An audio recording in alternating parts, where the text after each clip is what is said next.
আমরা বিসিবি কেন আরো কোথাও যদি ঘেরাও দিতে হয় সেটাও ঘেরাও দিতে জানি আমরা, এটা আমি বলতে চাই।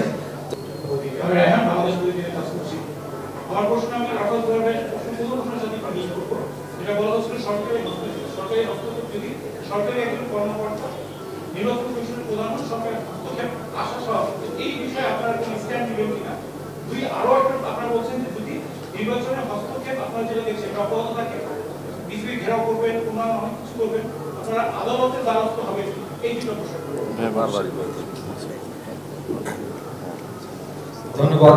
প্রশ্নের উত্তরটা আমাকেই দিতে হচ্ছে। প্রথমত অবশ্যই আমাদের প্রথম পদক্ষেপ হবে আমরা আইনি প্রক্রিয়ায় যাব, সেটা আমাদের অভ্যন্তরীণ যে বৈঠক হয়েছে সেখানে জেলার এই জেলা বিভাগের কাউন্সিলর মনোনয়ন নিয়ে যে প্রক্রিয়া শুরু হয়েছে সেই ব্যাপারে বিস্তারিত আলোচনার পর সাপেক্ষে আমাদের সিদ্ধান্ত হয়েছে প্রয়োজন বোধে আমরা প্রথমে আইনি পদক্ষেপ নিব, এটা আমাদের প্রথম পদক্ষেপ। দ্বিতীয় পদক্ষেপ যদি তাতেও কাজ না হয় এবং তারা যেভাবে রাজনৈতিকভাবে হস্তক্ষেপ করতে চাচ্ছে, বর্তমান সরকারকে আমরা যতই বলি অরাজনৈতিক, আসলে কিন্তু তারা অরাজনৈতিক নয়, এটা আপনারাও সকলে বুঝেন। তারা যদি সেই লাইনে আগায় তাহলে সেটার জন্য আমরা প্রয়োজন বোধে আমরা বিসিবি কেন আরো কোথাও যদি ঘেরাও দিতে হয় সেটাও ঘেরাও দিতে জানি আমরা, এটা আমি বলতে চাই। তো মোদ্দা কথা হচ্ছে যে এখানে একটা লিস্ট ফাইনালাইজড হয়ে যাওয়ার পরে সেখানে তারা যখন ক্যালকুলেশন হিসাব করে দেখলো যে তারা হয়তো বা তাদের মতো পছন্দ মতো ক্যান্ডিডেটকে প্রি সিলেকশন করে আনতে পারবে না, তখনই কিন্তু তারা এই যে কাউন্সিলরশিপগুলো বাতিল করার জন্য বিভিন্ন জেলা বিভাগে চাপ প্রয়োগ করা শুরু করলো। ডিসি সাহেবদেরকে হয়তো বা চিঠির মাধ্যমে একটা জেনারেল চিঠি গিয়েছে, কিন্তু সকলকেই যেটা ইতিমধ্যে বলা হয়েছে ফোন করে চাপ প্রয়োগ করা হচ্ছে। আপনারা তো জানেনই যে বাংলাদেশে কিভাবে এই প্রক্রিয়াগুলা সম্পন্ন করা হয়, যার কারণে আজকে আমরা বাধ্য হয়ে কিন্তু আজকে এখানে এসেছি। এটা যে প্রেস কনফারেন্সটা কিন্তু আসলে আমরা একটা আমাদের অনেকটা বাধ্য হয়ে আমরা করতে, জনসম্মুখে আসা উচিত যে কি হচ্ছে, ঘটনাগুলো ঘটছে। ওনার চেয়ে ভালো তো এই জিনিসটা কারো জানার কথা না। আর ইন্টারফারেন্স হচ্ছে কি হচ্ছে না, আমার মনে হয় এখানে যারাই বসে আছেন সবাই কিন্তু কম বেশি জানেন যে কি লেভেলের ইন্টারফারেন্স হচ্ছে। কিছু কিছু জিনিস আপনাদের কাছে এখানে বলা হয়েছে, কিছু কিছু তথ্য আপনাদেরকে দিয়ে দেওয়া হবে যে ক্যাবিনেট সেক্রেটারির অফিস থেকে কিভাবে করে চিঠি যাচ্ছে, কিভাবে করে ভার্বালি তাদেরকে ডিসিদেরকে বলা হচ্ছে এটা করিও না, কিভাবে করে যে কাউন্সিলরকে একবার কাউন্সিলর বানানো হয়েছে তারপরে ওটাকে আবার চেঞ্জ করে নিয়ে এসে নতুন ফর্ম পাঠায় নতুন নামগুলা চাওয়া।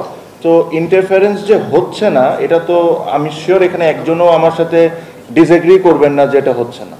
তো এই জিনিসটা তো তাদেরও বোঝা উচিত, তাদের যারা এটার সাথে করছেন। গভর্নমেন্ট আমরা বলছি, বাট আমি সাথে এটা করে একটু ক্লিয়ার করে দিতে চাই, a part of government, it is not the whole government who is interfering. সেই জিনিসটা is very important to understand, a part of government is interfering. আর আমার কাছে মনে হয় যে যেহেতু আমি একটা কথা বলেছি এটা 18 কোটি মানুষের একটা জায়গা, এই জায়গায় কোনো ধরনের কারো কোনো ক্যান্ডিডেট থাকা উচিত না। প্রত্যেকটা মানুষ, আমি আসতে পারি না পারি, উনি আসতে পারুক না পারুক, ইশরাক ভাই আসতে পারুক না পারুক, যেই আসুক তারাই তাদের ক্যান্ডিডেট হওয়া উচিত। আমি ইশরাক হোসেন, ব্রাদার্স ইউনিয়ন ক্লাবের পক্ষ থেকে কাউন্সিলর হিসেবে আমি বিসিবির একজন কাউন্সিলর হিসেবে আমাকে মনোনীত করা হয়েছে। আজকে জেলা বিভাগের যে ক্যাটাগরির পক্ষ থেকে কাউন্সিলর বৃন্দের পক্ষ থেকে যে আজকে সংবাদ সম্মেলনটি করা হচ্ছে সেখানে নৈতিক সমর্থন জানানোর জন্য আজকে আমি আপনাদের সামনে বক্তব্য রাখছি।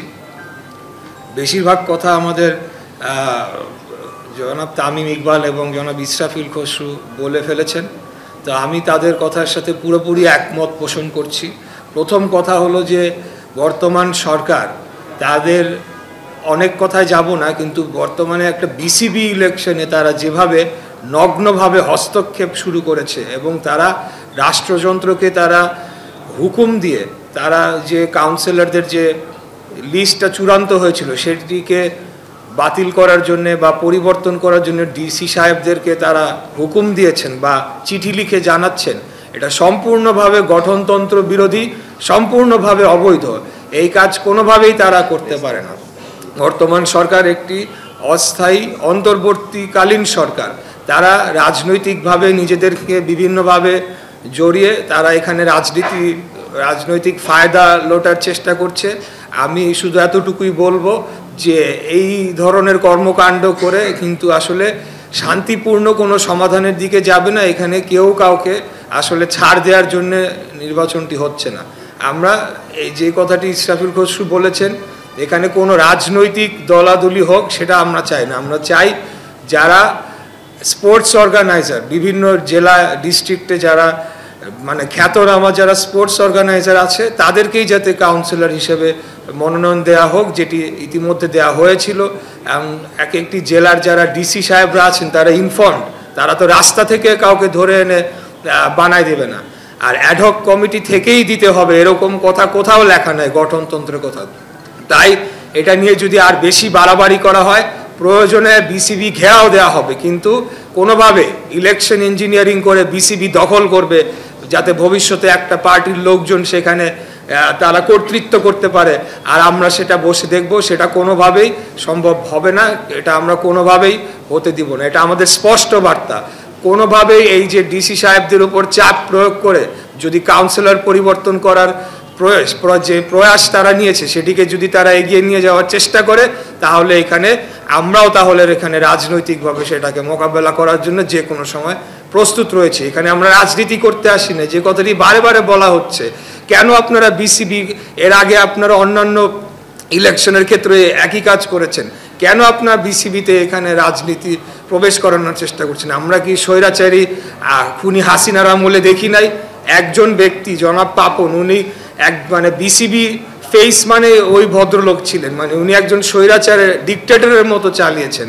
এখনো আমরা দেখছি যে সেই রাহু থেকে আমরা বিসিবিকে মুক্ত করতে পারি নাই, স্পোর্টস এরিনাকে আমরা মুক্ত করতে পারি নাই। বিভিন্ন জায়গায় হস্তক্ষেপ করা হচ্ছে। এই হস্তক্ষেপ অবিলম্বে বন্ধ করুন, তা না হয়তো আমরাও আমাদের যে প্রতিবাদের যে প্রয়োজনীয় যে ভাষা পন্থা সেটিকে আমরা বেছে নিতে বাধ্য হব। ধন্যবাদ সকলকে।